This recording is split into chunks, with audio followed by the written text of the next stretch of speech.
Good morning, praise the lord. Blessing for nation મિનિસ્ટ્રીથી હું આપનો ભાઈ સેમ ક્રિશ્ચન. ઈશ્વર પિતાએ આજે આપણને આપેલા આજના એક નવા સુંદર દિવસે આપને પ્રભુ ઈસુ ખ્રિસ્તના નામમાં પ્રેમી સલામ પાઠવું છું. આજે આપણે પવિત્ર શાસ્ત્ર બાઇબલમાંથી ઈશ્વરના આ પવિત્ર વચન પર મનન કરીએ. યોહાનની લખેલી સુવાર્તા તેનો 11મો અધ્યાય તેની 25મી કલમ. ત્યાં પ્રભુના વચનમાં લખ્યું છે, ઈસુએ તેને કહ્યું, પુનરુત્થાન તથા જીવન હું છું. જે મારા પર વિશ્વાસ કરે છે તે જો કે મરી જાય તો પણ જીવતો થશે. ભલાઓ, આજના અજાયબ જેવા ઈશ્વરના વચન માટે ઈશ્વર પિતાનો આભાર માનીએ. ભલાઓ, ગઈકાલના ઓડિયો મેસેજમાં મેં આપને કહ્યું કે મરણ એક અનિશ્ચિત ઘટના છે, સાથે મરણ એક કડવું સત્ય પણ છે કે જેમાંથી દરેક વ્યક્તિને પસાર થવું પડે છે. એ ચાહે ધનવાન વ્યક્તિ હોય, એ ચાહે મોટી સત્તા પર હોય, એ ચાહે પછી મોટી ડિગ્રીઓ હોય, કોઈ પણ વ્યક્તિ હોય જેણે જન્મ લીધો છે. બાઇબલ એવું કહે છે સભા શિક્ષકના પુસ્તકની અંદર 3 અધ્યાયમાં કે જન્મવાનો વખત છે તેમ મરવાનો પણ વખત છે. અને ભલાઓ, માણસને નથી ખબર કે આ જગતની અંદર તે ક્યારે કેવી રીતે આ જગતમાંથી વિદાય લેશે.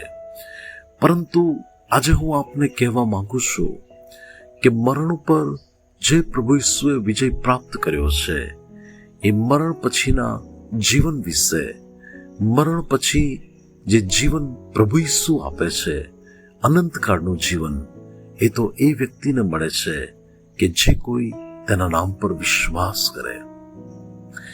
યોહાન 3:16 લખ્યું છે, કેમ કે ઈશ્વરે આ જગત પર એટલી બધી પ્રીતિ કરી કે તેમણે પોતાનો એકાકી જનિત દીકરો આપ્યો. એ સારું કે જે કોઈ તેમના નામ પર વિશ્વાસ કરે તેમનો નાશ ન થાય, પણ તે અનંતકાળનું જીવન પ્રાપ્ત કરે. ખ્રિસ્તમાં મારા વાલા ભાઈઓ અને બહેનો, મરણ એ પ્રભુના લોકો માટે દુઃખદ ઘટના નથી.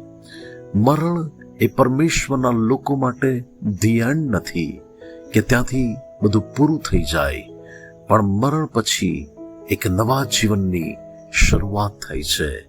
અને કેવું સ્થાન કે જ્યાં પ્રભુ પોતે રહે છે, જ્યાં મરણ ફરીથી કદી રાજ નહીં કરે, જ્યાં કોઈ દુઃખ નથી, કોઈ બીમારી નથી, કોઈ પીડા નથી, ત્યાં સંસારના કોઈ પણ પ્રકારના કષ્ટ નથી, પરંતુ ત્યાં અનંતકાળનું જીવન, સદાકાળ માટેની શાંતિ, મહિમાથી ભરાયેલું જીવન, અનંતકાળનો વારસો, એ તો પરમેશ્વરે તેના પર વિશ્વાસ કરનાર લોકો માટે તૈયાર રાખેલો છે.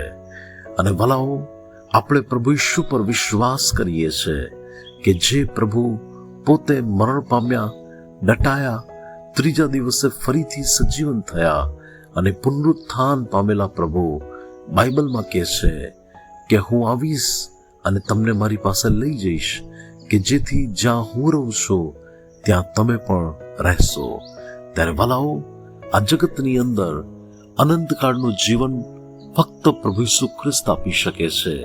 આજે લોકો ઉદ્ધાર મેળવવા માટે ઘણા બધા પ્રયત્નો કરે છે, પરંતુ પવિત્ર શાસ્ત્ર બાઇબલ એમ કહે છે, આકાશની નીચે અને આ પૃથ્વી પર બીજા કોઈ નામથી તારણ નથી, ફક્ત એક નામ, ઈસુ ખ્રિસ્તનું નામ, કે જે કોઈ તેના નામ પર વિશ્વાસ કરે છે એ જો કે મરી પણ જાય તો પણ તે જીવતો થશે અને એ સદા જીવશે.